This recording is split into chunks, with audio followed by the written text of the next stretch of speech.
Doesn't work anymore. I think people are aware enough. Now people have their eyes open. Through communication, they managed to rewrite history. And as for African history, they schemed everything to spread lies. As a result, some young Africans don't even know the history of Africa or what Africa has accomplished. Some don't even know that our grandparents fought, were put on the front lines as cannon fodder, and when they returned, they were killed like animals.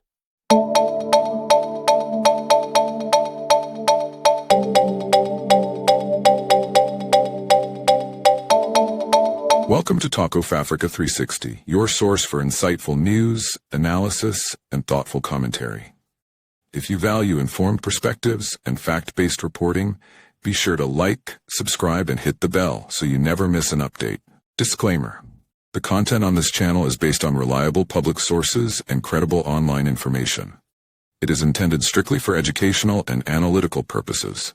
We do not promote or endorse political violence, hate speech, or any form of discrimination. Our goal is to inform, not to inflame. Thanks for being here. Let's stay informed together. Welcome to Talk of Africa 360, where we bring you the stories that matter from a Pan-African perspective. Tonight, we dive into France's mounting desperation to regain its footing in Africa's Sahel region, specifically Burkina Faso, Mali, and Niger.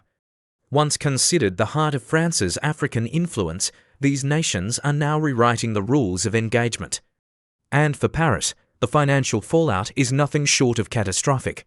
For decades, France maintained an unchallenged grip over West Africa, extracting natural resources, dominating infrastructure, and leveraging political influence to maintain economic supremacy. But recent shifts in leadership have dramatically disrupted that dynamic. Following military-led slammed Air France for its disrespectful practices, cancelling flights arbitrarily and stranding African passengers, he made it clear France no longer gets special privileges.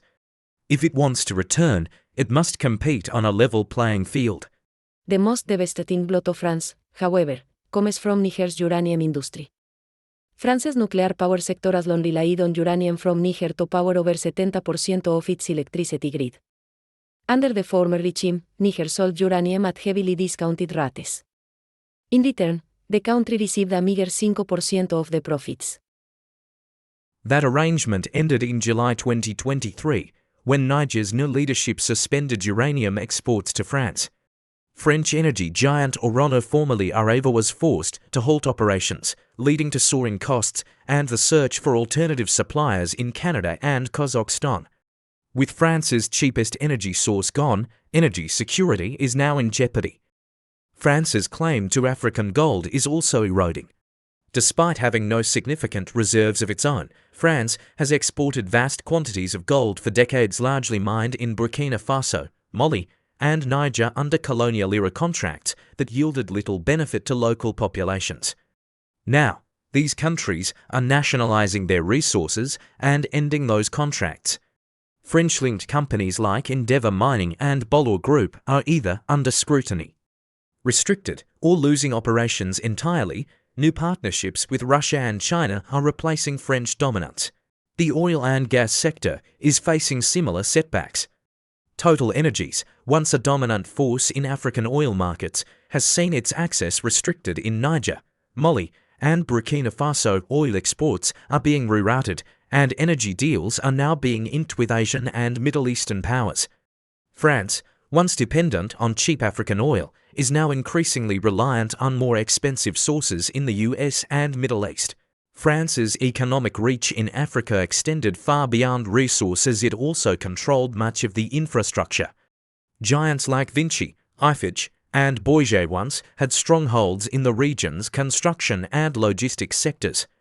But today, these companies are being replaced by Chinese, Turkish, and Russian firms, with African governments demanding fairer, transparent deals. The Bolor Group, which previously controlled Africa's largest port and rail networks, has lost key contracts. The money pipeline to Paris has been shut off.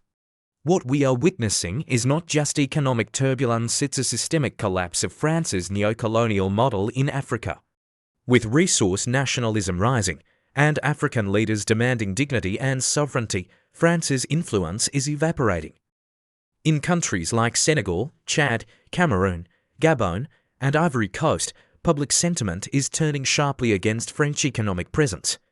Political movements calling for full economic independence are gaining traction as France's former colonies begin to re-evaluate their allegiances. At the same time, emerging powers like China, Russia, India, and Brazil under the BRICS alliance are stepping in to offer trade deals and development assistance without the colonial baggage. African nations are embracing this shift as an opportunity to diversify partnerships and build genuine cooperation. Niger delivered the most painful blow to Paris. France's electricity grid powered by nuclear energy relied heavily on uranium from Niger. But under exploitative deals, Niger received only crumbs. In 2023, that changed. The new government suspended uranium exports to France, accusing French company Orano of plundering the country's wealth. The fallout, France scrambled to find alternatives in Kazakhstan and Canada at far higher costs. France has no gold mines of its own, yet it sold African gold for decades. How? By controlling mines in Mali, Burkina Faso, and Niger. Now those countries are reclaiming their resources. French mining companies are being kicked out. Instead, new deals are being signed with Russia, China, and other partners. France's grip on Africa's gold, lithium, and coltan is slipping fast, and so are its profits. Total Energies, France's oil giant, is also feeling the heat. For years, it secured cheap oil from Chad, Niger, and Gabon. Now, it's being pushed out. Niger has frozen oil exports to France. Burkina Faso and Mali are redirecting energy partnerships to Russia and the Middle East.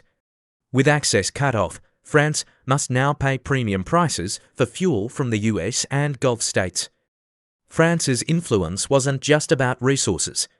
It also dominated African infrastructure.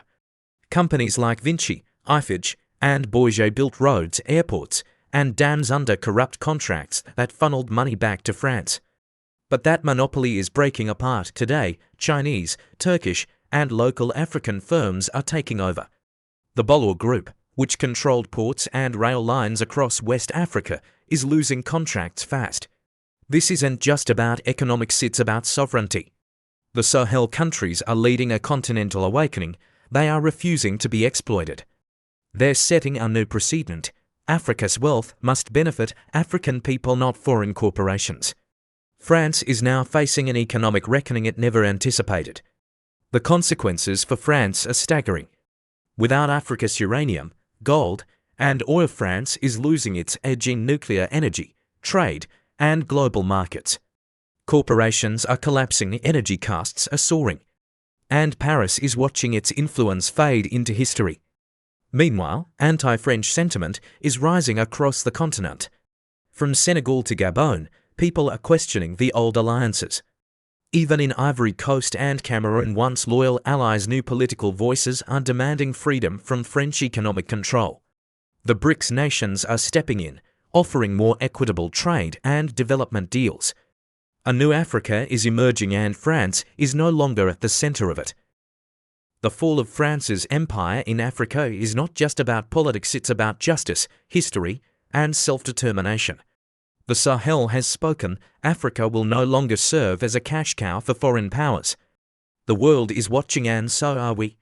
France is learning a hard truth. Africa is no longer the passive source of wealth it once exploited. The people of the Sahel are charting a new path, one rooted in sovereignty, equity, and pride. As the continent reclaims its resources and redefines its partnerships, the message to former colonial powers is clear: the era of exploitation is over. Stay tuned to Talk of Africa 360 for more in-depth reporting on Africa's rising independence and the new global order. It doesn't work anymore. I think people are aware enough. Now people have their eyes open. Through communication, they managed to rewrite history. And as for African history, they schemed everything to spread lies. As a result, some young Africans don't even know the history of Africa or what Africa has accomplished. Some don't even know that our grandparents fought, were put on the front lines as cannon fodder, and when they returned, they were killed like animals. Do people know that when France tested its first atomic bomb, it was black soldiers they placed nearby in the blast radius to see what would happen. Let's bring out the archives.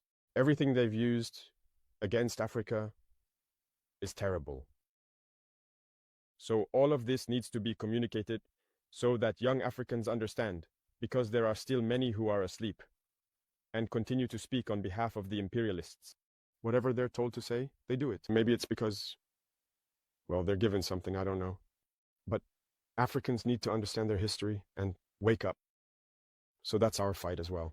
My biggest regret is having spent a good part of my youth listening to radio stations like RFI and France 24. I've been in countries where those radio stations were shut down. But we would use apps to record their news broadcasts so we could listen. But at some point, something clicked. I started to realize that they were conditioning our minds to accept what they wanted. It's their narrative that they want us to learn. And since then, I've started to see things for what they are. And I understood that what they're doing is very dangerous. And today, more than ever, I realize that they have conditioned the minds, especially of Africans. So you can play a big role in awakening the consciousness of young people so that people understand how the world works and don't let themselves be led astray by those people. When we watch the parade of the machines that won the war, that is the T-34s up to the modern vehicles, it shows us the technological evolution of the Russian army. And it inspires us as well to get to work so that we can develop in the same direction. Relations are going very well. And I can say that for the past 2 years now, things have started off very well.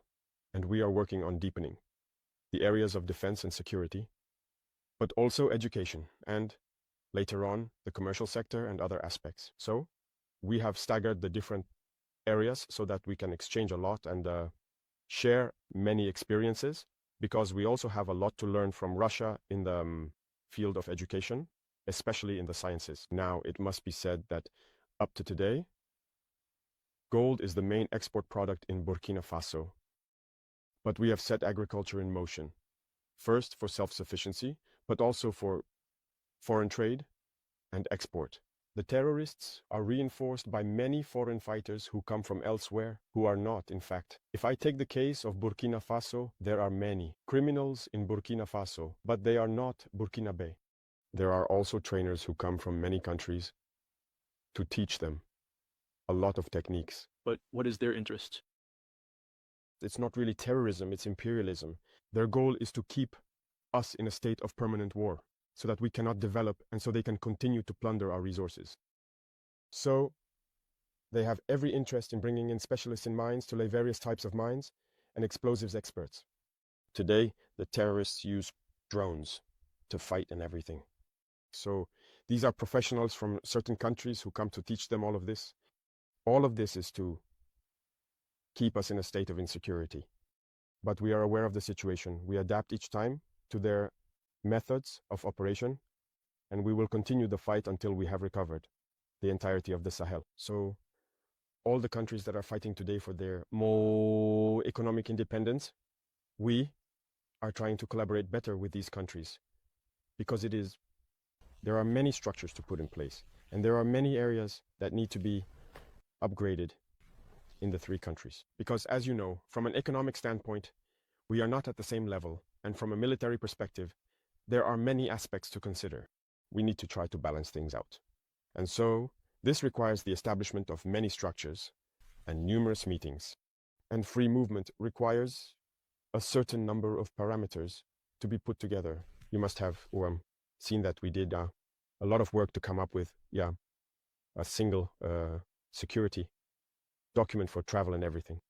So it's evolving, and things are going very well. I think they themselves contributed to diminishing their own influence, because they have a paternalistic view of our relationship.